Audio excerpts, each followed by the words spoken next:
Well, life's good. The thesis by Lou Reed here as a little intro into today's conversation, which is all going to be about the Multiverse X Thesis Roundtable. We're going to discuss a very cool competition, the results of it that has been going on for a while. We have four winning speakers here with us, which is Foudres, an on-chain analyst. We have Davy, who you all know as a very good content creator. We have Classic, one of the main voices here on MVX when it comes to community stuff. You see him on Telegram all day. And we have Joe, the co-founder of Multi-Economy and a prolific writer. And of course, last but not least, co-hosting with me today is Beniamin Mincu, the CEO and co-founder of MultiversX and the creator of the MultiversX Thesis competition. So welcome everybody, and welcome Beniamin. I'll invite you to say some words before we kick off the conversations. Sure. Really great to be here.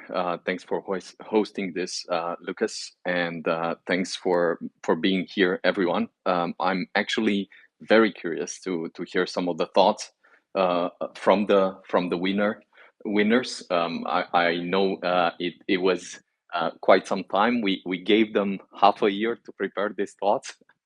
Uh, but I'm very happy and excited to be able to do this. There's a lot probably to unpack, a lot to hear from them, and could not be more excited to actually share this with the community as well, and think through some of the directions of where MultiverseX is going, why the technology matters and matters more than at any point in time, and why and how adoption will kick in. I think we have many experiments going on, and some of them much more interesting than others. So yeah, thanks for being here, and we'll give the mic to you back, Lucas, to maybe start with the people to see what the thesis for MultiverseX, what the best thesis for MultiverseX is. Yeah, thank you so much. So I'll talk just about the structure of this conversation for a second. What we're going to do is we'll hear from each of the winners individually. They will introduce the key points from the thesis they wrote and perhaps some updates that they've made or some updates in their thinking, because as we said, some time has passed since this was written. So they will give a brief overview of their main points and takeaways and suggestions. Then we'll have a short discussion on each of them, and we'll do that 4 times. So we'll start with Foudre, we'll go to Davy, we'll go to Classic, we'll go to Joe. And after that, we'll do a quick sort of summary, roundup, conclusions, most important points. And then we're headed out, and that should take about an hour or an hour and a half, maybe maximum. So we'll see how it goes, and yeah, very happy to give it to Foudre first. Here, who maybe introduce yourself in just one sentence, and then Maybe, oh, yep. maybe one point that I think may be always taken as a given, but is worth expressing for someone that perhaps comes to a Spaces session for the first time, is just 2 lines of like MultiverseX. MultiverseX is perhaps the most advanced layer one in the space, so a blockchain that brings a 1000x improvement in throughput, and this scalability thing enables a complete game changer for the entire space. Now, we've had this for a long time, but it's now that people start to discover how important this is, why it's relevant, and there's an entire ecosystem of application builders and community that are building, and for which I think the time has come. And there are many moments to build and prepare, but now is a great time, not only to build, but also to think a bit deeper on what the thesis, what the best, maybe compelling direction for Multiverse X is, its growth and the path ahead. So this is what we are hearing now from the guys that are the winners, which have each written several pieces of in-depth analysis with their views and the most exciting paths they see ahead for Multiverse X. This is what we're discussing on the thesis. So quite curious to hear their thoughts. And as Lukas mentioned, we'll probably hear brief overviews from each of them, and then some summaries, some discussions, and all of that. But great moment to build. If you're a builder, great moment to just dive and learn more about Multiverse X if you're here for the first time. And it's just a good moment to also hear some of the thoughts, insights, and so forth from the winners that have participated in the thesis competition. Exactly. Thank you for that intro again. And we'll just, without further ado, Foudres, please introduce yourself, introduce your thesis, and then we'll take some time to perhaps dive into some of the points you will make. Hey everyone. So I'm Foudres. I'm an ocean analysis at the basis. I'm also a redactor for Journal du Coin, even if it's a long time ago that I don't write anything for them, but I'm still. And yeah, it's pretty all about that. Let's dive into your thoughts.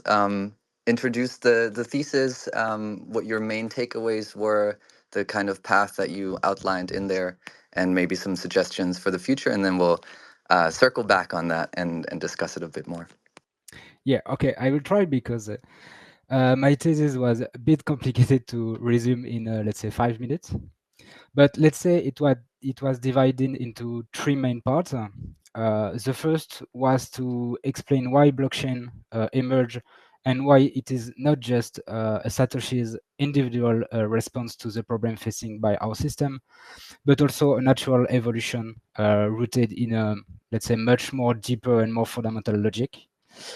The second was, of course, to give an overview about the technology, how multiversics differ for the blockchain, and what's its advantage today.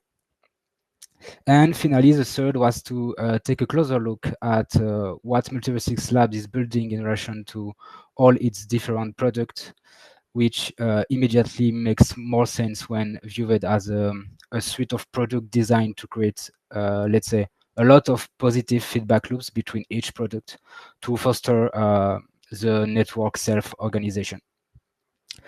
So if I were to try and sum it up, the first part without giving you a thermodynamic lesson on system evolution, I'll break it into two main ideas. The first is that an entity like humanity self-organize self-organize itself by gathering information about its environment. So by acquiring information, it needs to expend energy and to make sure to store this information so that it persists over time. This creates an exponential growth because the more information a structure acquires and the better it communicates, the more the structure is able to innovate and to dissipate then more energy more efficiently, and then that will enabling itself to make a new discovery, store more information about the system, and so on. So it's a complete full cycle. And then there's the idea that in the growth dynamic of self-organizing structure, centralization and decentralization are complete cycle. A good example is our social structure, which began as a, let's say, a fragmented tribes centralized around a chief, and then evolved into a feudal structure with many lords and many lords, but unified within one kingdom, and then today to countries with millions of individuals organized on a more or less decentralized basis, which with an innumerable level of hierarchy, at least for our democracy. not for every country, but for our democracy, it's a bit decentralized. So we've gone from a highly fragmented humanity at the macro scale and highly centralized at the micro scale to now a relatively unified structure at the macro scale, but more decentralized at the micro scale. And this is where the idea comes in, that the stage of this cycle occur for different reasons. Centralization to enable rapid growth, and decentralization as a mean of self-defense when the structure of the system has become too inefficient, too rigid, and have numerous tension that is created because of the um, because of too much centralization. So the rise and fall of Rome is a good illustration of that, but I will not enter into detail. You will see in the thesis. And so all this demonstration to try to explain you that the arrival of the blockchain is this mean of self-defense that emerge from the system itself, as it become a means of protecting the state of our structure in the event of a black swan, for example, but also enabling the, let's say, the next evolution, which will be healthier, a more efficient and more robust, let's say, global collaboration between human and structure, institution, and so on. So that's why I'd say that blockchain more than meeting a need today is in fact a crucial step if you want to advance humanity to a new stage of civilizational development. So now to try and keep the rush short, there is this idea that everything in MultiversX follow this logic for me to allow a rapid self-organization on a very large scale, but which has the disadvantage of needing a much more maturation time to put this into effect.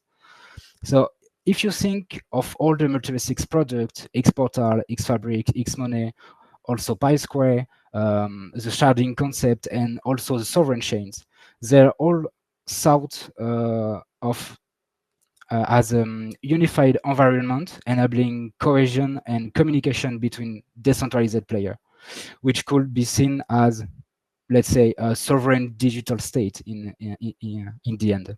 So everything is built with this idea of being natively communicative and interoperable with unified user experience to enable faster and healthier self-organization of the system.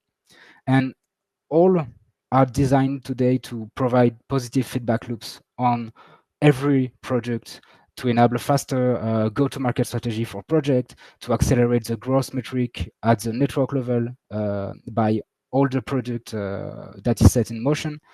And this will be for users, for developers, to the number of protocol, service, and products. And so I think that today now almost everything has matured for 3, almost 4 years now. We've reached the necessary maturity for all to start a real growth that will be almost decorated from, let's say, the classical pump and dump cycle of crypto markets. So I think we are on a great path today. Yeah, thank you for that. Your thesis is called "Where Entangled Bridges Between Realities Connect." Can you Uh, just no, it was actually my article about X Day, but the idea remains the same, so it's a good title also. That's awesome. But if you would summarize basically this thesis, you mentioned a lot of very complex and very high level concepts from like these even network states and collaboration and you comment here in the thermodynamic and self organizing structures and all of these very high level concepts. How would you break, if you had to break this down to it's like how does all of this overarching structure connect not just with blockchain in general, but with MultiversX specifically? What features do you see here that you perhaps don't see on other chains? What is sort of the competitive advantage if you had to outline it in relation to all of these overarching ideas that you mentioned? And maybe at the end, so maybe in every, and this will be very good for each of the winners and participants. At the end, in sort of 2 seconds, like if you had to explain the thesis or the best, let's say, version that you would express for a 5-year-old, what would that be? But yeah, first you can maybe answer Lucas's first question, and then afterwards this explain me like I'm five idea, which perhaps helps and kicks the engine a bit further for everyone that's listening. Yeah, really not easy to explain to a 5 years old guy. So to answer to Lucas, I think one of good example is Xportal, because you have a unified wallet that all the ecosystem use, all the projects can enter in the dApp hub, so you have everything in the same place for everyone, and it's a much more easier. It's much more easier to, let's say, have a mind representation about what's the current state of the network. So you understand directly that there is a lot of projects on DeFi, there are projects on gaming. You can directly swap within the wallet to stake also, and you understand much more how everything is organized and how you can, let's say, travel and explore everything. So this is the main advantages of having a unified user experience and product that everyone will use. Nice. Now do the same thing, but we're five now. It's 10 years old. It's not it's not explained easily. So how I can explain that? Yeah, pretty hard. Maybe everything that comes I'm at the I'm end very not. is just buy eagles. Yeah, exactly. HLJ squeeze. That's the that's the explain like I5. Now it's I don't have the idea to explain all that more easily that what Xportal could do, or also maybe Xfabric also, where you can have different people that using Xfabric. You will have developers that here to build modules for people or for entrepreneurs to start making, let's say, an e-commerce a shop that will have X money embedded in it. You will be able to pay in e-gold, on Bitcoin, or almost any crypto you want, and every players in the system is concentrated on one job, and it will serve all the ecosystem because everything become a module that everyone can just reuse. So yeah, it's also another view about that. Yeah, I think this composability and exportal as this hub for everything and for everyone is a very interesting concept. I think Beniamin, maybe like you chose Foudres as the grand prize winner for the competition. What were some of the ideas that kind of stood out to you and kind of made that the decision?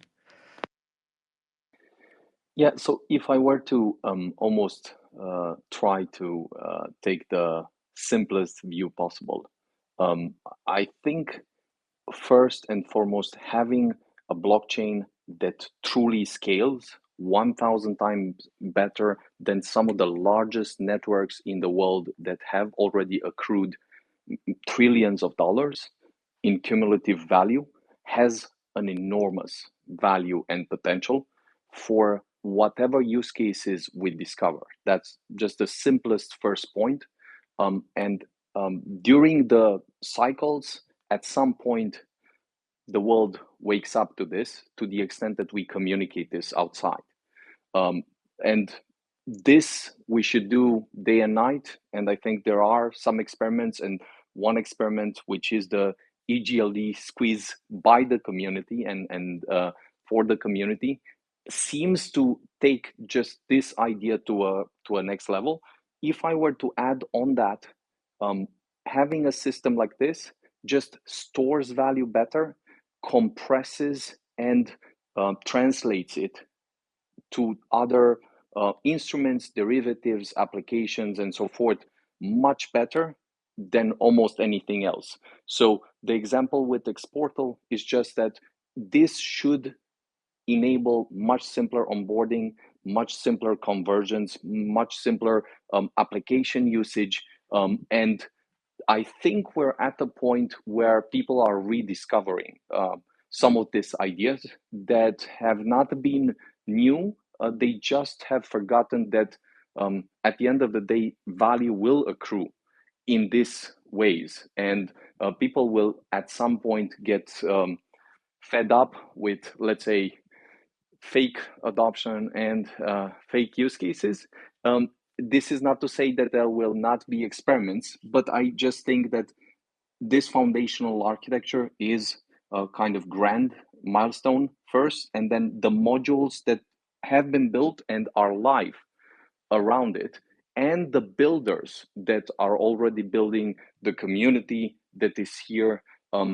These are layers on top of the system that will probably just accelerate the way the system works, enable new users and applications to be built. And when the first moment comes where the world sort of wakes up to what has been built, it will be sudden, surprising, and almost shocking to some of the people that have been going around but maybe not seeing things. So yeah, I think Foudres, although he was explaining it in thermodynamic terms and physics and all of that, at the end of the day, it's just a system that enables us, people, to exchange better, transfer faster, build new applications on the internet that gives us rights as the people. And that type of architecture will at some point become extremely valuable to the extent that people discover it, use it, and find better ways to build better things with it. Yeah, yeah, and I think it's such an interesting and in-depth thesis. We'll make sure to share all of the winners' entries as well right after this space. I'll hand it over without much further ado, because moving it along to Davy again. Davy, maybe like a 20-second intro of who you are, how you feel about the whole blockchain thing, and then also dive into your thesis, take us through it sort of point by point, extract the 3 to 5 most key takeaways, and then try to give us a 5-year-old summary. Welcome to the stage. Yeah, so like I can tell by myself that I'm a very passionate guy about crypto. What I do on is mostly working around with projects with Onyx, creating content and sharing my view on how I think this crypto sector could become. And should I start with the explanation on the challenge? Yes, please. Okay. So it wasn't as philosophical as Foudres. Like, we know that I'm not able to write things as complex as him, but like I tried to be very practical on the task that was on finding. Like, I saw it as finding some pathful ways for MultiversX and in general for crypto. And so I tried to like summarize the way I see the crypto sector and like put it into the perspective of MultiversX. So like we are 150 guys here. I know that probably 90% of the people that are here are mostly interested in making money and becoming rich, but this isn't the end goal of crypto. Like it isn't even relevant. Like the goal is to create value, to create something that people will find useful, and as a secondary collateral result, making the ones that believe in this vision like become rich or do some money. But the first part is very important, and for greed, for some like human psychology things, we often lose the focus on what matters and why you are here, like why MultiversX is here. And so I try to um, make some focus on what is the potential of crypto and what we probably see. And so in my opinion, like at the moment we are in I call them 3 different phases. So one phase that is the one we are at the moment in, that is the speculative phase, that I see as a phase where like there are 3 main forces that drive people to use the like the products that have been built. And so mainly is greed. And like this is a temporary phase. So I see this is a phase that is temporary and that will lead us to an utility phase. Like as we saw in the internet, like at the start, internet started with like bit founding values. It started as an experiment to share value in the scientific community. Then it started to become something more like, I remember like some interviews that were saying that internet was going nowhere, that internet was useless. And why was that? Like, because at that time in the 80s or 90s, I was not there, but the interview said that people saw that as something only useful for poor, only useful for useless things. And probably at the moment we're in a similar way. Like if you talk to people about crypto, they probably see crypto the same way as some people saw internet in the late 90s. And so where are we going? Like we'll probably go to utility phase that we're starting to see. Probably I think that what will accelerate and probably limited the advent of this phase is the lack of regulation, lack of utility. Like in order to go into people's homes and into people's lives, we need like some frameworks that don't limit the don't limit innovation. Like we had some problems to integrate blockchain into core infrastructure. So for example, I'm very bullish on Europe with Mika giving some precise regulation for stablecoins. I'm also really hyped about RWA, so real world assets that will bring some tangible things to crypto. And in general, I think that we are close to see more consumer apps, maybe this year, maybe the year after, but at some point we start to see some applications that start to attract people, not only because of greed, but also because of some utility, some fun, some emotion, like some life experiences that are detached from the grid that we see at the moment in the market. Like most people are only interested in making money, in playing degenerate to these type of games to become rich, which is like isn't factual. Like we know that not a lot of people can become rich. Like if we think in this perspective, is a zero sum game, and we don't want that. So what will happen after the utility phase? Like I see a future that is filled with AI everywhere, and that will lack and where we'll need to trust something in order to not be deceived by AI. So blockchain in this case could be extremely useful. Like we know, Beniamin talked about the trust layer. So a layer that uses blockchain as an infrastructure to prove the correctness and the authenticity of what we see on the internet. Because in a future where AI can basically create everything and even surpass Turing test, we will not have any instrument to prove that something is human, as it's not created by an AI, and also the fakes and all these things. So I see blockchain in the future being like I hopefully see blockchain in the future being this safety layer to protect us against AI. So we are in utility phase. We are going into we are in a speculative phase. We go into in a utility phase with the first adoption, maybe with the first 1 billion users, and then in the future I see crypto not only useful but needed in our society, and that's it. Yeah, great summary in the end there. Benjamin, maybe some points you want to highlight and connect them to MultiversX? I would maybe first ask Davy if he also has an explain me like I'm five version, and then perhaps so. So I didn't understand the question. How would you frame your thesis for a 5-year-old? What would be the simplest way to say to convey both the maybe excitement and the way you see the world to a 5-year-old? Okay. Okay, not easy.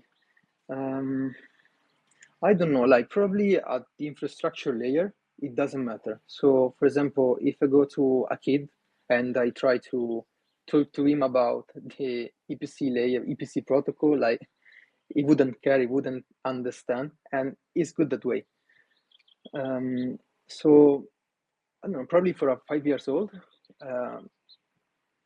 we don't have yet the consumer apps as it would be like gaming or maybe some payment applications that are extremely mature and using blockchain, and like those would be the ones that would fit for a 5-year-old. Like at the moment, it's like we're still in the infrastructure era where we have finally some extremely solid infrastructure, which is MultiversX, and we'll get to maybe a better future. Like at the moment, we have some, I don't know, it's not easy.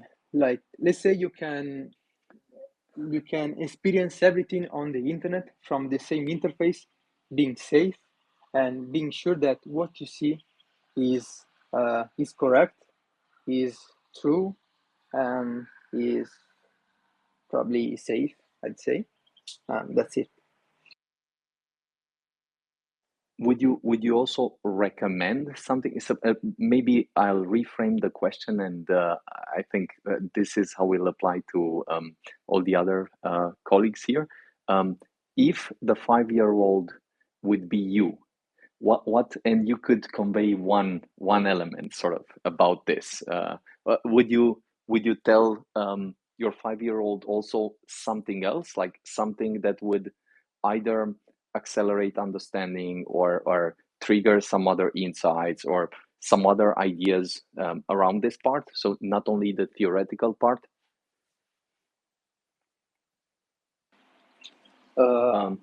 Probably, like I'd see, like since I see blockchain as useful in the future, so for our future generations as a tool that is used in the background to keep some, like a part of society safe, so against the AI dystopia, let's call it this way.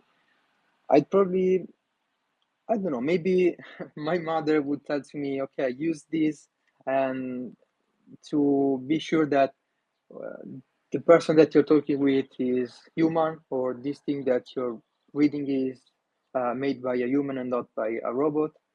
And also in a future where we use for payments only blockchain, maybe my mother wouldn't tell me, okay, you need to know like what is math, what is uh, why R20 contracts are dangerous, and maybe she would suggest to me to use this and that and use something that is on safe chains like MultiversX, so some safe wallets where maybe I can be safe. Like we want for small kids to be in safe environments, to be safe on the internet, and probably blockchain can be very useful on this.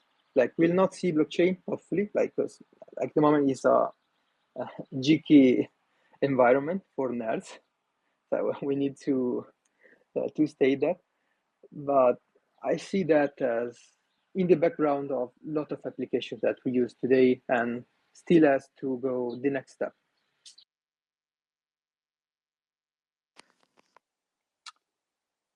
Thank you, Davy.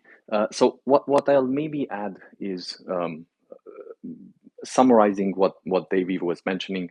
The idea of the speculative phase, the idea of the sort of utility adoption phase, and then the idea of security/safety phase.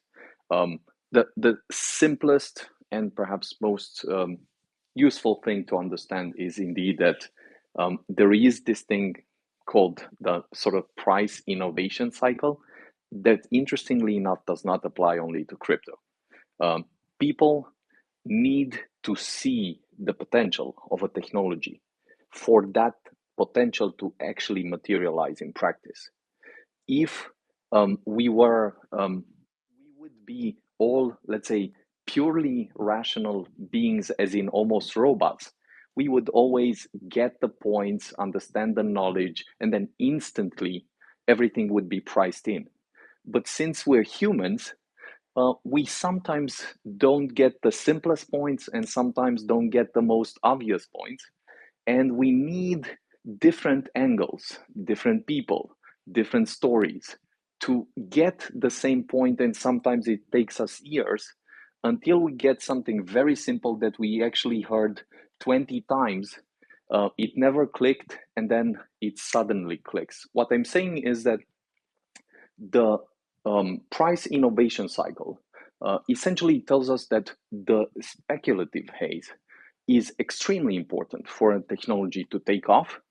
And it's extremely important to the extent that we find ways to educate the people, to not only get them in and tell them about what MultiversX has been building, but then educate them on how this compares to some of the other things, on why it really provides a huge improvement compared to some of the alternative options and so forth, why the safety or security elements have changed, have improved, and what MultiversX, for instance, has brought to the table with elements like sovereign chains and all of that.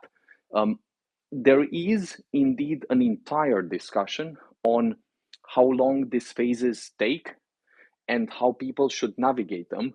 But maybe a question that is even more useful than the question on what would you tell yourself if you were 5 is looking back from, let's say, 2030. What do you wish you'd try, or even bringing it a bit closer, looking back the next from 2025? What would be a simple thing that would immediately give you some other insights, would help you or teach you some better lessons, some new lessons? What would be one small step that if you do, you could understand or navigate this technology, not only from a theoretical standpoint, but from a very practical standpoint? So the idea of being part of the ecosystem, staking some e-gold, going through the process and learning through practice is something that is simple, and then maybe gives a different meaning to this entire phase with different stages of adoption that Davy was mentioning. Lukas, not sure if maybe you want to add something. Yeah, I think it's a very interesting way to project yourself into the future and then talk to your present self, right? What is the difference? Because it's such an interesting way of thinking about, like, what should we be building or focusing on today, if we think of this stage perhaps arriving, let's say the utility phase arriving in, I don't know how many years. Maybe it's quite close, I think, with all the chain abstraction going on. Like, what are the experiments that we should be working on right now? And I think you mentioned something that's very important. I think this idea of being able to experiment in some intuitive way through something like Xportal, which is also something that Foudres mentioned earlier, right? That's I think one of these, like, building these playgrounds that are safe, and let people interact with this technology in a fun and new and exciting way. I think that's probably something where we really should, as a space, put some emphasis to be able to translate this technology into human interaction, into something that people can see value in, because they understand, hey, I can use this, but I can build with this, and I can connect with other people building on it, and I can connect with people in a different way, in a different sense that is just not possible with other technologies given. I'll pass it back to Davy to perhaps add some thoughts, and then we'll move on to classic, or if Beniamin wants to say something before that. But yeah, Davy. Yeah, so I keep it short.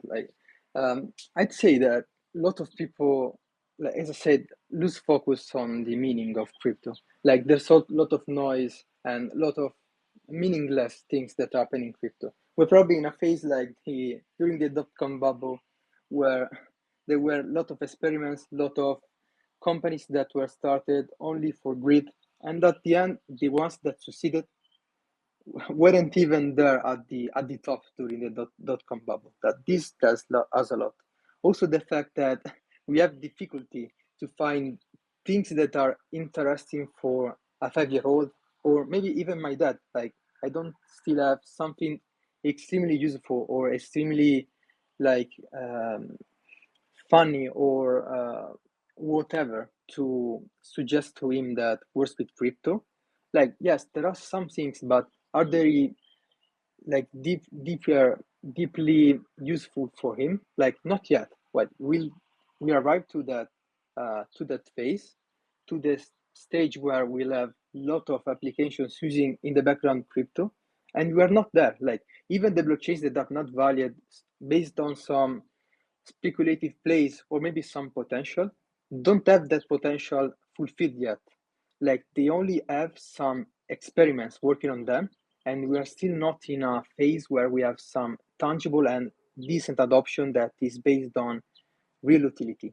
And this is the thing that, like, you can be doubtful about MultiversX future, but you can say we have winners, and MultiversX is a extremely solid infrastructure where this potential future for crypto can be built on.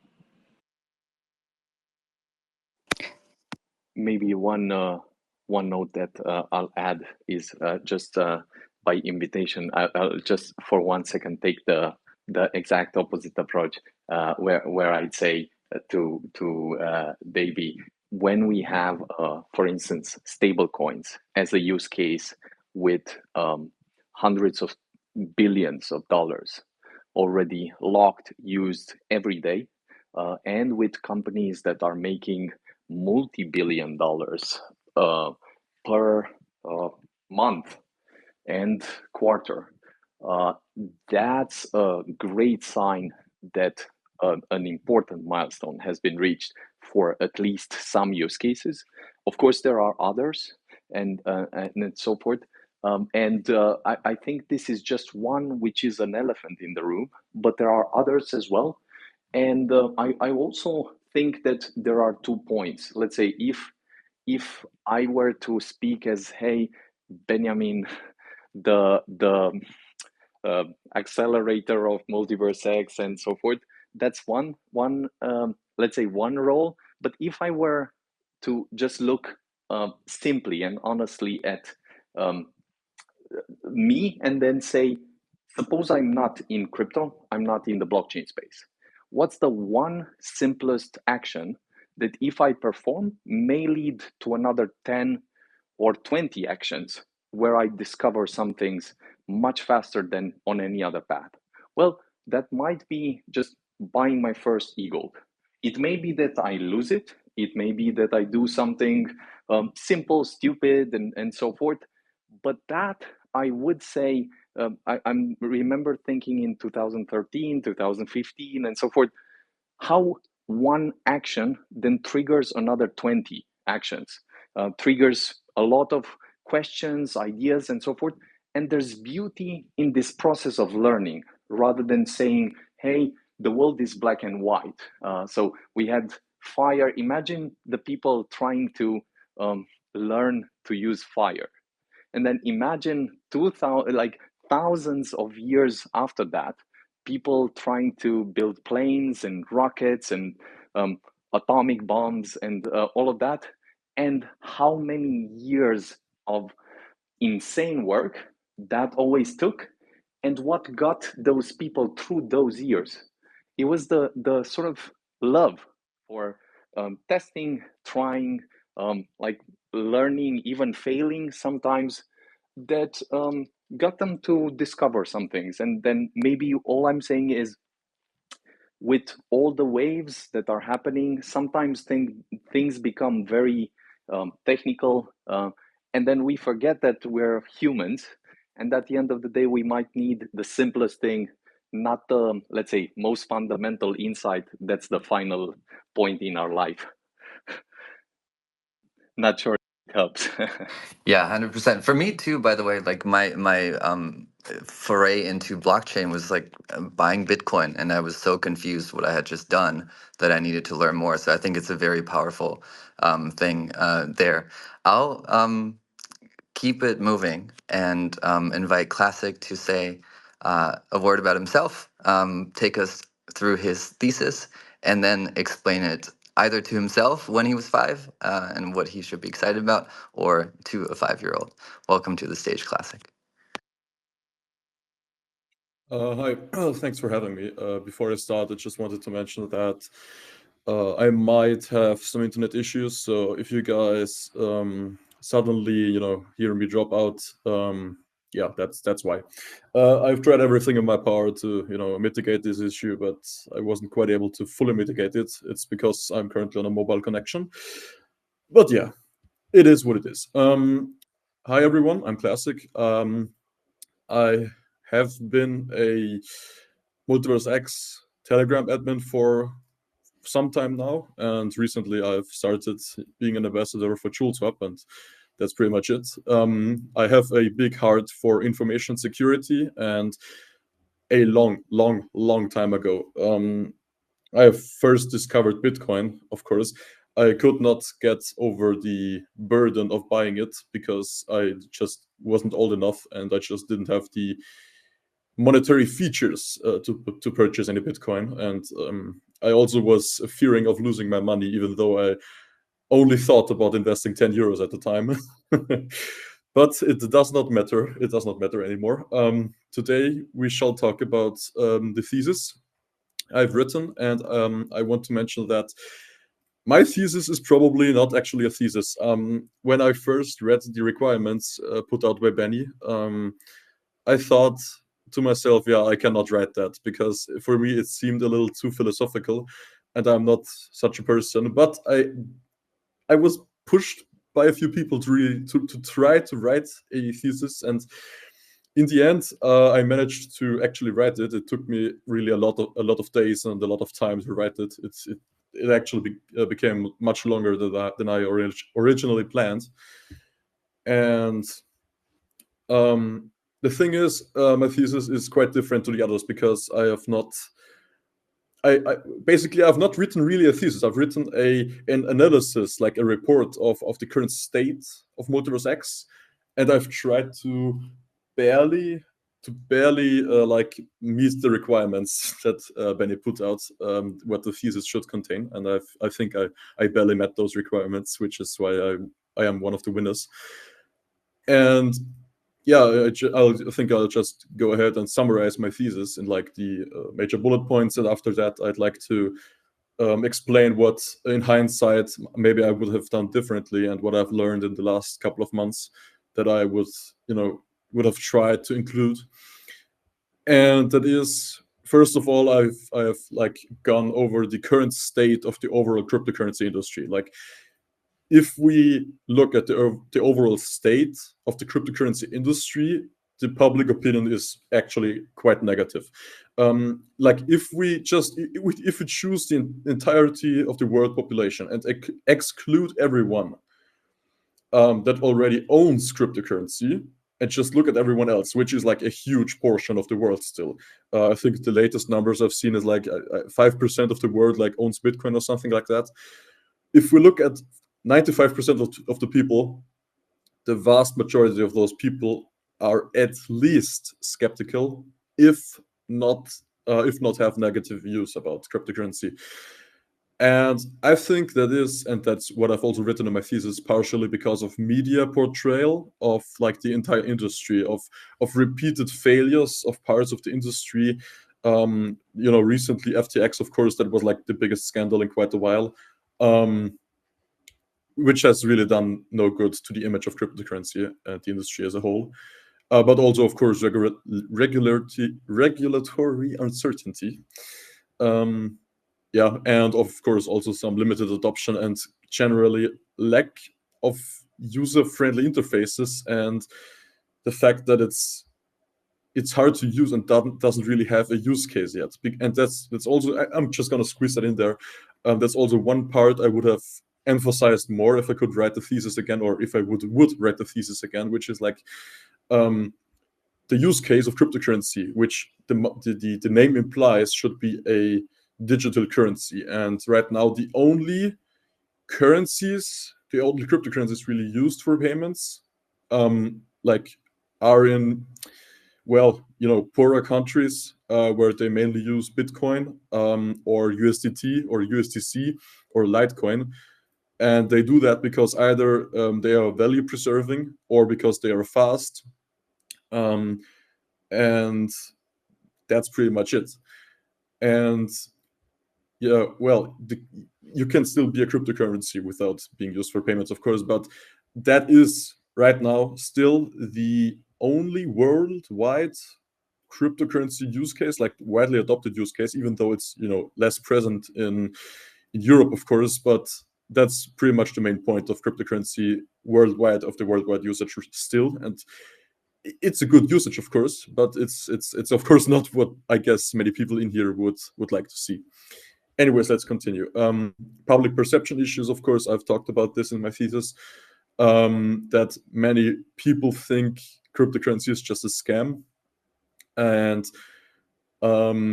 also a big part, like a lot of younger people started looking negatively at cryptocurrency in general, was because of the computer part shortages that we have seen thanks to Bitcoin and Ethereum back then, with Ethereum still being proof of work.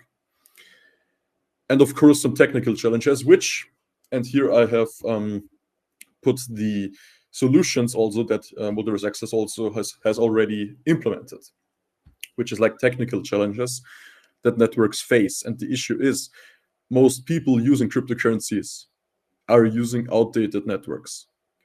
Bitcoin is a dinosaur. Bitcoin is, in my opinion, well, of course, it's like the oldest network, but in my opinion, it's the worst network you can use for payments, because it's slow, it's uncertain when the transaction will go through, or even if it actually has gone through, because you could have some short rollbacks with wrongfully distributed blocks between the nodes. All of that is possible, and transactions are expensive, they're slow, they're uncertain. So it's really bad for payments, actually. And a lot of other networks are just also slow, or have congestion issues, or go offline, or are expensive in fees. And these are the networks that most people use. So it only makes sense that that people may say there is no point in using blockchains, but they have not tried MultiversX yet, of course. Yeah, so scalability and vulnerability attacks and safety, of course, I've addressed those points where other networks are quite lacking, and we have solved those issues pretty much. Yeah. Then I've also gone through like the barriers to adoption and like challenges MultiversX still faces. Well, as I said, my thesis, quote unquote, is really just a analysis of the current state and like some future some what the future may entail for us and for the entire cryptocurrency industry. Some barriers, of course, user experience, as I've said. Fear of irreversible transactions and privacy. This is, I think this is a big point, because people go online, they go shopping, they have their credit card, and they know, yeah, if I get scammed, I can just reverse the transaction. And if they go to a bank account and send money away, I mean, yeah, most of the time, probably the bank that cannot do anything, but in some way, the bank still has some power and can potentially reverse the transaction and bring and give your money back. And also privacy. There is one thing that not many blockchains have solved yet, and that is the privacy of fiat currency. And that is, I think, a big point of why some people may not choose to use cryptocurrency for payments. Because it's not anonymous, it's actually pseudo-anonymous, since everything is still traceable, but you don't really know who that person behind the address is unless it gets leaked or something like that. some blockchains have solved this. I think we should solve it too. It could potentially bring us some big green flags from some of those users from the that have this already. And the challenges I think MultiversX is still facing is like, well, I mean, we have already fixed some of those, but a lack of grants program, for example. We have, there was recently introduced a grants program for sovereign chains. But I think there should be like a second grants program for, or like in general, a general grants program, and the limited options for fundraising on MultiversX. That's also something I've written down. And if I could look back at what I've written back then, and if I would have to write it again today, I would probably leave the main points as is, but I would probably put more emphasis like into the projects and getting new projects, getting new teams, grants, launchpads, hackathons, but then also, which is very, very important in my books, because that is the number one use case of blockchains in the world, which is stablecoins and stablecoin liquidity. It's a fact, and it's good. Stablecoins are great. We should not be ashamed of using stablecoins because they are great. You can send money internationally for almost free in seconds or instantly. Borderless worldwide payments with the exact same currency. This is something that no other industry can provide except cryptocurrencies. Then also what I would have, this is still part of the stablecoin part. I love what Telegram is doing, and I think we have potential to also implement this, because Telegram has implemented basically USDT, but you can pay the USDT transaction with USDT, so you don't actually need the coin, because like the USDT is being swapped for the coin in the backend. And this is great for adoption, I think, because you can onboard your friends and family and pay them stablecoins, and they don't actually need to worry about anything else except the amount of stablecoins they have. Like if you send money using your bank account to someone else, you just send euro, done, you send euro. So this makes a lot of sense to have just stablecoins in your wallet and just send the stablecoins and don't have to worry about anything else. And I think this is quite nice. But also recently, I think everyone here in the space that is active on Twitter has seen the posts of Robert Sassu and like the discussions he was having. And I think parts of crypto Twitter have recently realized that sharding is actually viable, which was a shocker to me, because many people were still thinking that sharding is bad or has downsides, but actually we have solved all of them. So shout out to Robert Sasso for fighting for this. But also I would have probably put more emphasis into sovereign chains and the future narratives. And by future narratives, I mean like actual use cases of crypto, which, as I've said right now, there aren't too many, but there can be much more. Cryptocurrencies are supposed to be used for payments, so of course native USDT payments, but also DeFi. Why not? A worldwide financial market that is unique to anything else. And I would have possibly also covered X Exchange a little bit more in the DeFi section if I would have written a DeFi section, which I did not. And what I would entail, and what I would love to see for the X Exchange team. And finally, listen to users more, which in the last few weeks was really the case. So congratulations for that, actually, because I've seen a lot of changes in Exportal, for example, that some users have been wishing for, and now they are here. And judging by the comments under the tweets, everyone is very, very happy with that. And so basically what I'm trying to say is, in German, we say mouth-to-mouth marketing. That's what we say in German. If you build the perfect product, a product that everyone loves, then I think the marketing will be done like automatically by the users themselves. If you buy, I think everyone here in the space has already has once at least had a situation where they have bought something and they were extremely happy with the product, and so they've recommended it to a lot of friends. And I think Exportal can reach that point as well. And finally, this is also part of the UX point. And I should have mentioned this in the thesis a bit more, is like transaction speed. But yeah, that is also being addressed. Adrian Dobrita has recently made a tweet about that. But, you know, in hindsight, if I could look back, that's what I would have written into the thesis. Thank you. Thank you, Classic. A lot of concrete advice, which I think is actually interesting as a seg to Joe, who will be next. But maybe a couple of points. One, first of all, you give us the 1-minute version of speaking to a 5-year-old or speaking to yourself as a 5-year-old, what you would be excited about. Like in general, or specifically to MultiversX? Take it as however you want. The promise of Web3, or specifically what is possible on MultiversX that maybe not be possible somewhere else. Okay, so if I would talk to myself like as a 5-year-old, yeah, I think I'd probably say cryptocurrency has the potential of being like a digital piggy bank that no one can really break into, and it is very, very secure. And you don't have to worry about anyone stealing your piggy bank. You don't have to worry about losing the money in your piggy bank. You can send gifts, I could say, to anyone, no matter where your friends are. No matter where your friends are, you can send them gifts for almost for free, or let's say for free, worldwide in a second, and they will receive that gift.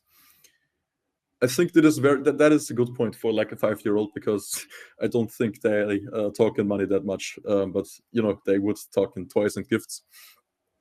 What else? I think that's great.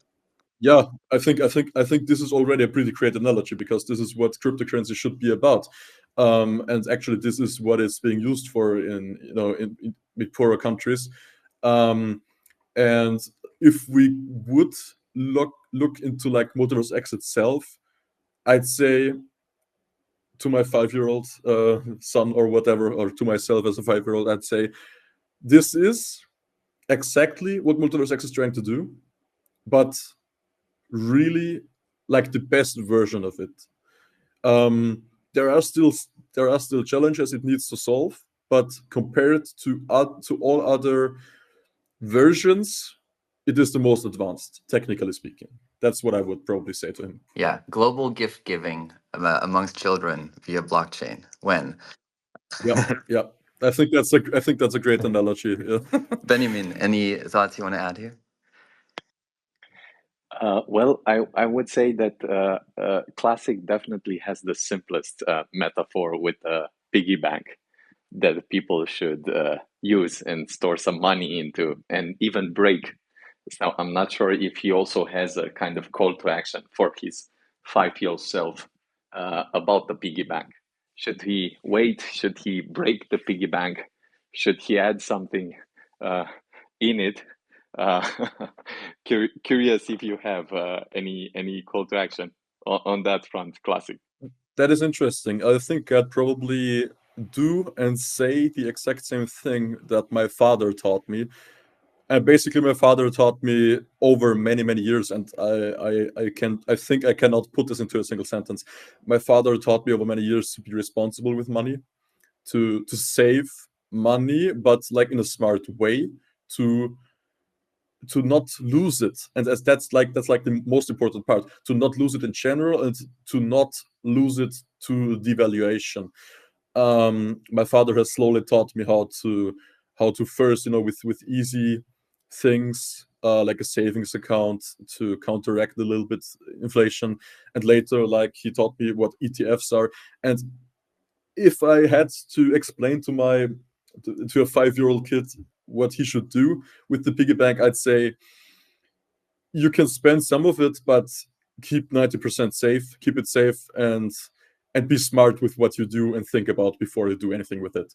I think that's what I would say, and I would also add a little note which basically reads, you will learn a lot about it in the next few years as you grow up, and try to educate yourself about it as much as you can, because this is a very important part of your life. Yeah, very interesting. There's this 12-year-old, or is he 13 now, in Australia, called Zane, that keeps stacking his e-gold and earning interest. I think it's a very interesting use case, is this sort of financial literacy thing that we don't talk about early enough. Yeah. Definitely. Yeah, yeah. Thanks. And this is actually, this is like, I don't want to use the word, but this is almost like a scandal that it's not being taught in school. Like, if you go to a normal school, there is absolutely zero financial literacy. Like, you don't get taught anything. And I'm very, very thankful that my father has put in the work to teach me a lot of things in the financial world, where nobody else has. And I have also gone ahead and teach myself a lot more in the last years, of course. But he has built the foundation to how I act with my money today, and that's why I'm really grateful for what he did. And as I said, that's basically what I would also give advice to, like, the 5-year-old, the hypothetical 5-year-old we're talking about. Yeah. Well, thank you so much, Beniamin. Any last words here? No, very cool story. Definitely hope you already got your father into MultiversX and gave him some of your piggy bank. If not, then perhaps that this is a good way to return the education and lessons that he has shared. So very cool. And Oh. I think, please.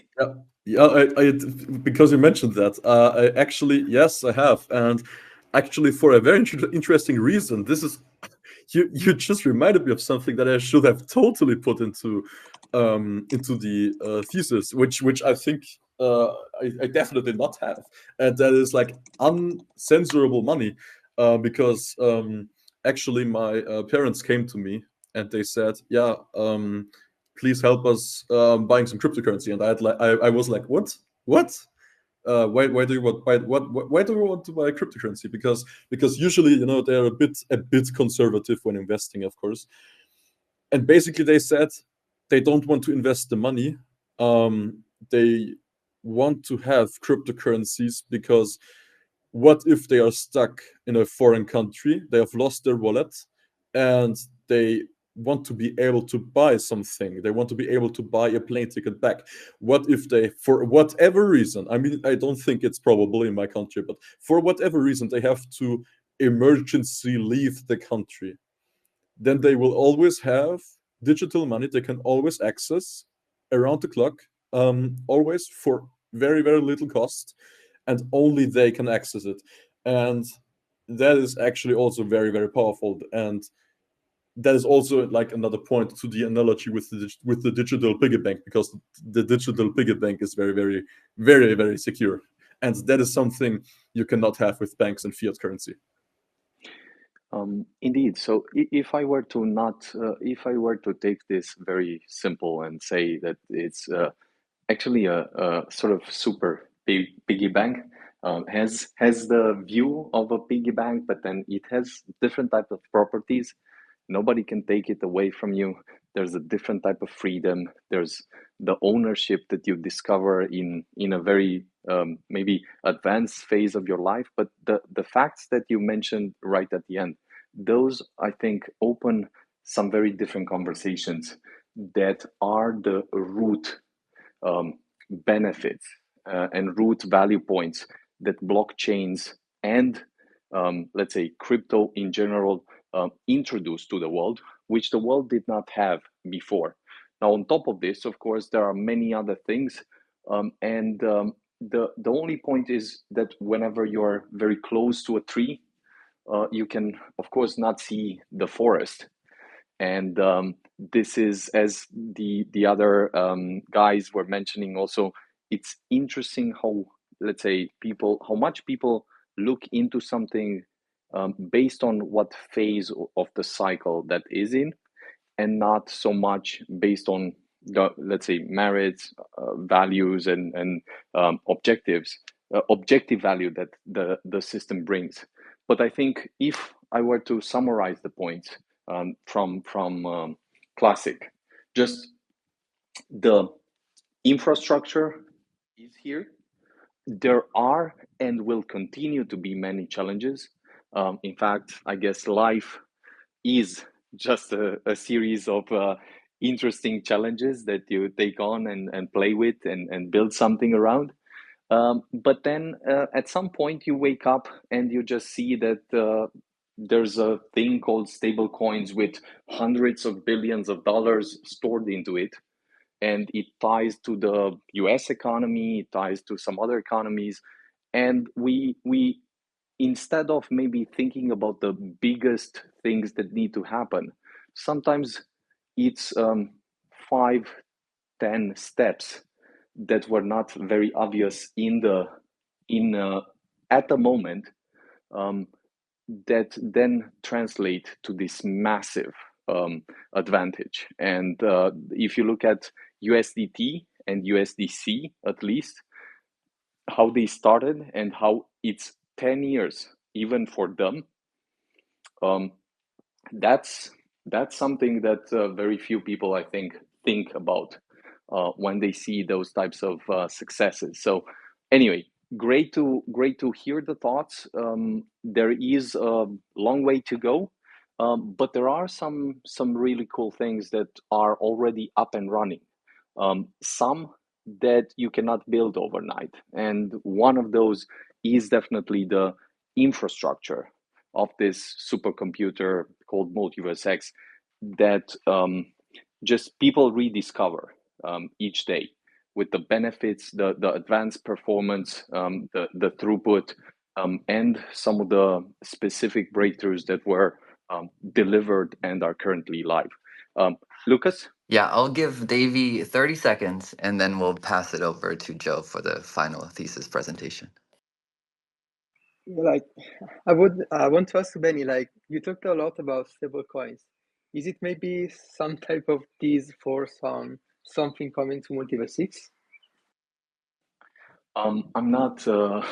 I'm. Let's say, in this conversation, I'm one guy in the community, just a simple builder, a simple guy just thinking out loud about things. There are many things being built and so forth, but this is, let's say, this is not the plug for stablecoins. Amazing. I like that. You're grilling him right on stage in front of the masses. Okay, Joe, you had a great thesis. It is called The Enthralling Case of EGLD, a 2023 thesis. Welcome to the stage. Tell us a tiny bit about yourself, and then let's dive into your thesis point by point, or just the key points. Keep it to about 5 minutes because we want to give a little bit more time for discussion, and then also remember to do the 5-year-old thing at the end. Welcome, Joe. Thanks, guys. Thank you. For those of you that don't know, I'm an entrepreneur and also a co-founder of Multi-Economy. It's great to be here. Thanks, everybody, for listening in. Just jumping right into my thesis. It is a little bit of a different approach, I guess, to all the others in terms of I tried to keep it very, very simple, very straightforward. I highlighted strengths and also areas to improve, problems and possible ways forward. So that's really the basis of the structure of my thesis. And there is a lot of strong fundamentals that I've highlighted that obviously exists in Multiverse X. I touched on, a high level, Web3 strengths as well, like immutability and all the good stuff that we've talked about in the earlier discussions. So there is one focal point which has kind of led my thesis um, in terms of direction, and that is adoption in terms of enterprise. So my thesis, although it covered a lot of things, it was also quite heavily focused on uh, why it's the right time to really consider and to focus and to drive enterprise adoption, and how we can actually bridge that gap between that Web 2 and Web 3 that obviously exists at this current point in time. I believe, as I think Davy mentioned before, we are very much still in the speculative phase, going into the utility phase. So utility, I believe, is not only to do with retail, playing around and building uh, different things. I think that's really important, and that needs to continue. Everything else needs to continue, but I think it is also um, a really, really ripe time to now drive the enterprise into our Web3 ecosystem and show them, educate them how we can actually provide value. And that does not restrict to the cryptocurrencies, but actually the use cases of blockchain itself. And that doesn't need to necessarily touch on the financial side of things. It could be, something in supply chain. It could be tokenizing something in the real world, which isn't really for trading, but for some other uses like immutability and verification of records, and being able to audit. So, enterprise adoption, I think, in my view, brings users, and it does bring a lot of retail users, as a byproduct, because enterprises have users. They have a lot of users within them already. They have a lot of capital because they are more in the traditional finance space. So they bring users, they bring capital, and this is, to, in my opinion, quite the obstacle that we're having at the moment is that in the bigger Web3 space, everything is kind of recycling at the moment. There is very little, even though there is a little, but not enough fresh capital, fresh users coming into the ecosystem. It is important, obviously, to also broaden the horizon with other Web3 ecosystems and be interoperable. But I think it needs to go beyond that, and we need to actually be easily integratable into Web 2. And I think that MultiversX, what it has built currently and what is to come with sovereign chains and a lot of other stuff, sets a really high benchmark and gives a really strong fundamental layer into channeling those things into the greater Web3 ecosystem, and obviously into MultiversX ecosystem as well, and to have the best chance of actually succeeding in actually doing that and actioning it. I think at the moment it's anybody's game to take, because there are small successes, but I don't think there are any big successes of true enterprise adoption that is sustainable. Um, and that is something that I think we all are really quite hungry for. So hopefully that sums up really well what my thesis is about. And if I was to go into the 5-year-old analogy, there are 2 points that I want to make here.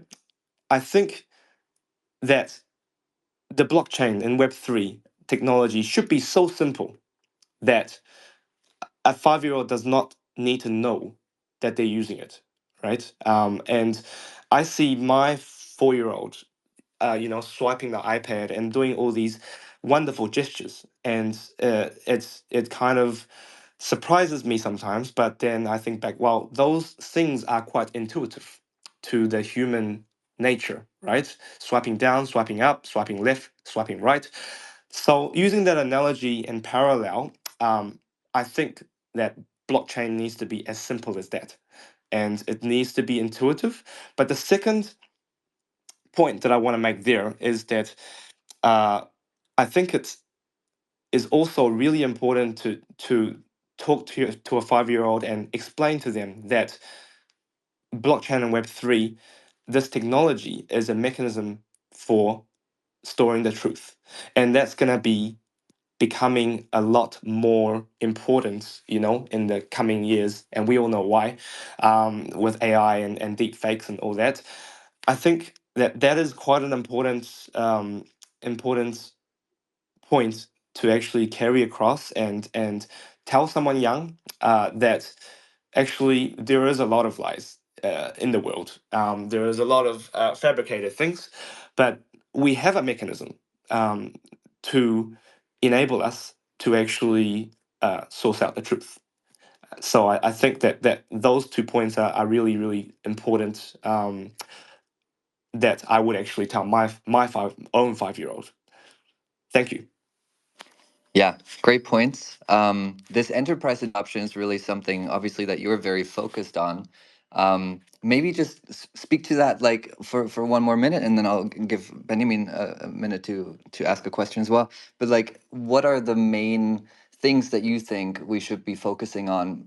This kind of value proposition that blockchain and MultiversX in particular have, to get the enterprise interest and then convert that into usage and into really onboarding them to this new economy and this new technology.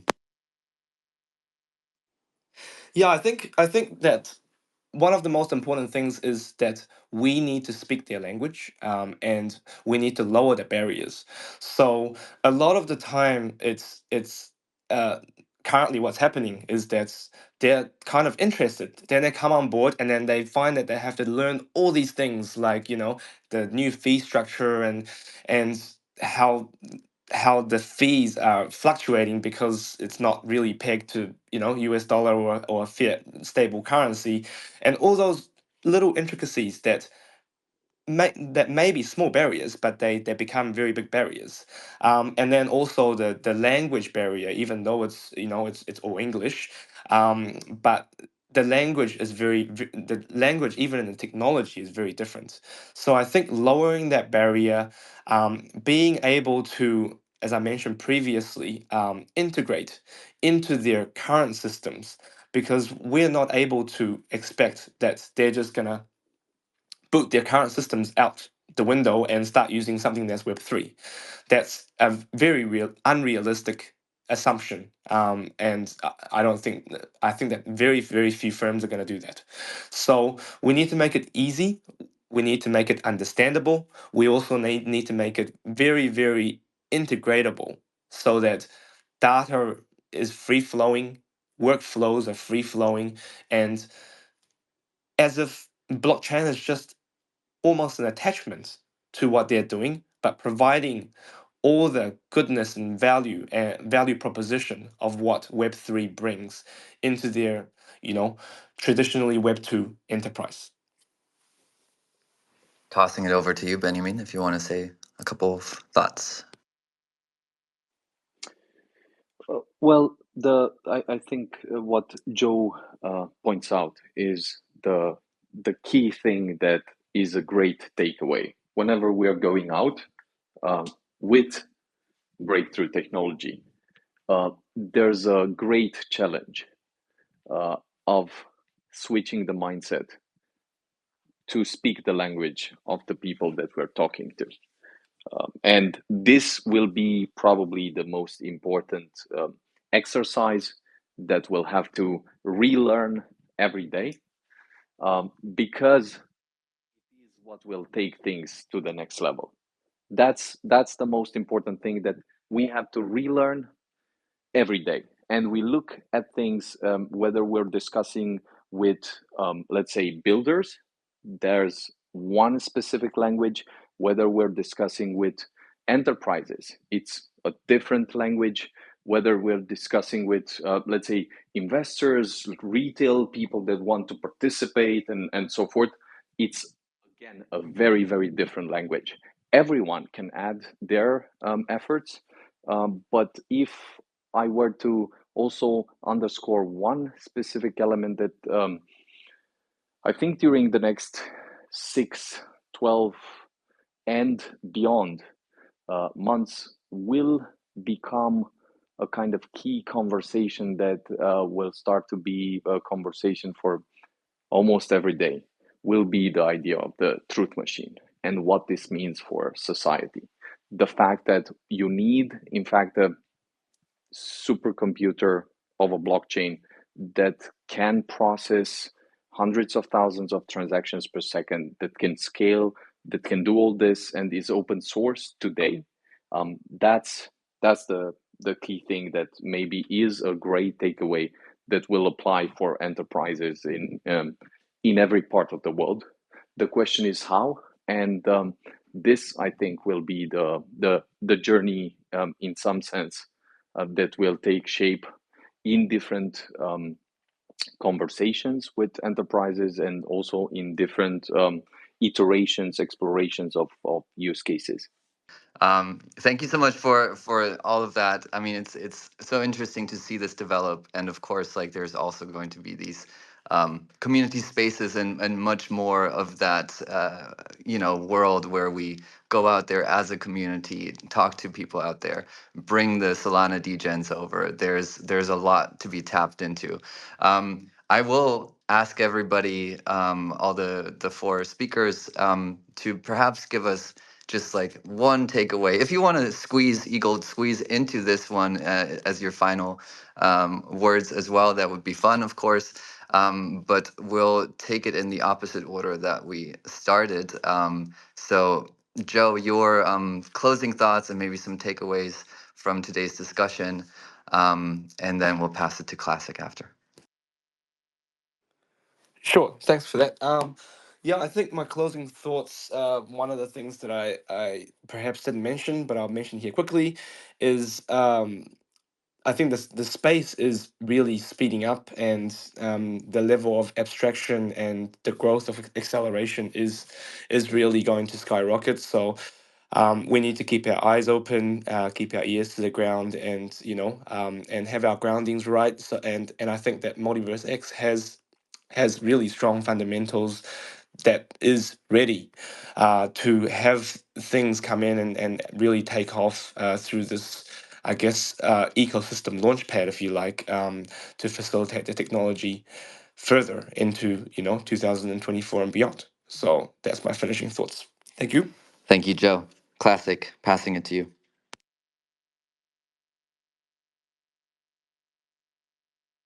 Or trying to. Are you there? Skipping that. Davy, are you there? Yeah, can you hear me? Yes.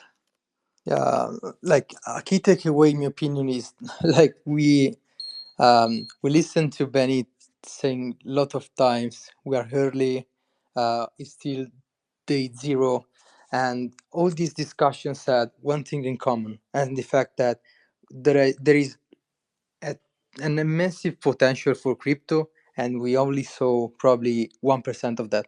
So we are still to see 99% of the crypto potential to be realized. So we are early, and MultiversX is able to uh, like be the infrastructure for that 99% of crypto that still has to come, and to uh, go into everyone else's and probably change our society, create new experiences, new utility, new products, and maybe even like prevent us into going into a dystopia with AI. Who knows?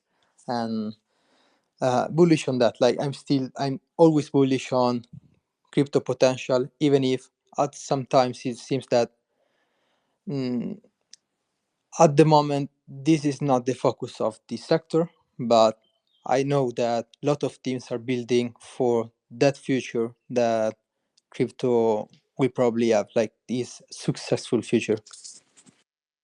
Thank you so much. Classic, trying you again. Closing thoughts.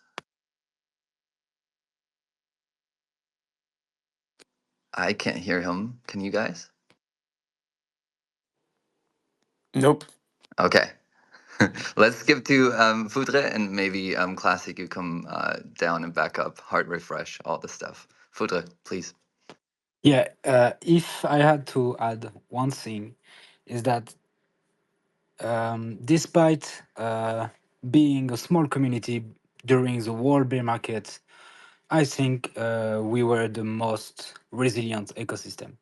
Any L2s, any L1 that will have go through everything we go through during the bear market will be die today, and not us, because we are very very resilient as a community and as a social layer. And now we are past this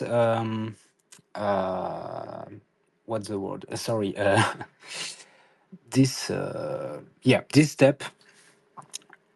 It We just need to move on. You just need to move on, continue to bring effort, and everything will follow. And last thing, if you want to squeeze, squeeze from exchange. Amazing. Thank you so much. Classic. Trying you again. Can you hear me? Yes, Please, sir. please. Yes, yes, I fixed the issue. Elon Musk, fix your website. Oh, this is really weird. It bugged completely out. Okay, anyways, I will keep it short. I will use my final words and pack it into a question.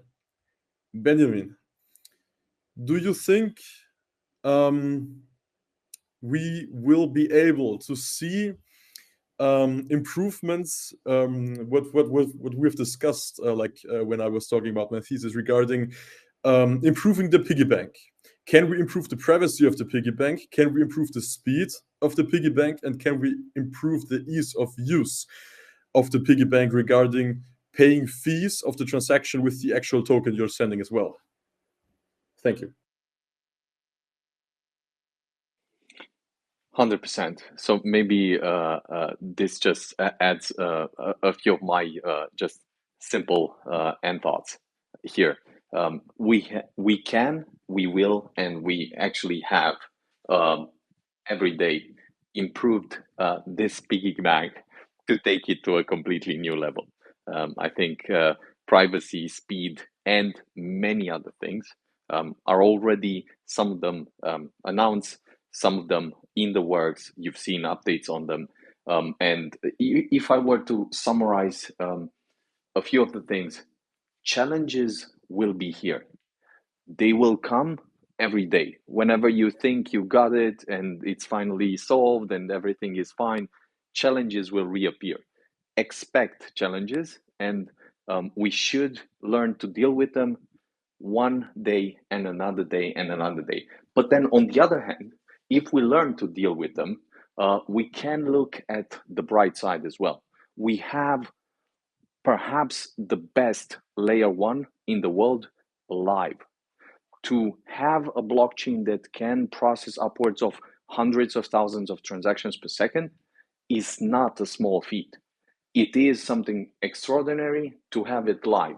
Now, to have, in addition to that, sovereign chains that grants this superpower to other builders, that grants it to other chains, that connects it to other, some of the largest ecosystems in the world, to reframe the game, to not fight them, but bring them together, attract some of their liquidity, build bridges with Bitcoin, Ethereum, and some of the other ecosystems out there, just because we're giving the sovereign chains out there. Then to also take the roadmap, make it clear and actionable for the community to engage with it, to play with it, to come with new ideas, to submit them, and then also to see X Alliance, by the way, live with a lot of people coming in, taking initiatives, changing this around the world. I think there's only one thing to say, which is definitely squeeze it to the maximum from all possible angles, whether it's through building, whether it's through content, whether it's through other types of contribution, getting your first e-gold and staking it. This is just a simple step, but that adds to something enormous. So yeah, happy to see this play out, and extremely happy to see initiatives pop up people not waiting, but rather taking initiative. We always respect that. And I could not be more excited and more happy than to see people really take the flag, run with it, and get other people and then bring new insights. This is what the essence of an open source technology and movement is. And I think, as we discussed, maybe some time ago, I'm not sure if it was 6 months ago, I see a different type of, again, community tipping point here that starts a different chapter. So let's build and definitely squeeze it. Mike, to you, Lucas. Thank you so much. Um, I have nothing to add, obviously, to the squeezing part. I think it's so interesting, all the things that are happening. Super grateful that all of you speakers here and Beniamin, that you could make time to discuss so many important things. I will mention to everybody here, X Alliance does have a quest open to summarize the main takeaways from this space, which would be super helpful. Just, write it out, make a video, do something. This is again like a way to maybe earn your first EGLD and not having to buy it. Or if you already have a bunch, then add to it, stake it, squeeze it. So very happy that this could happen.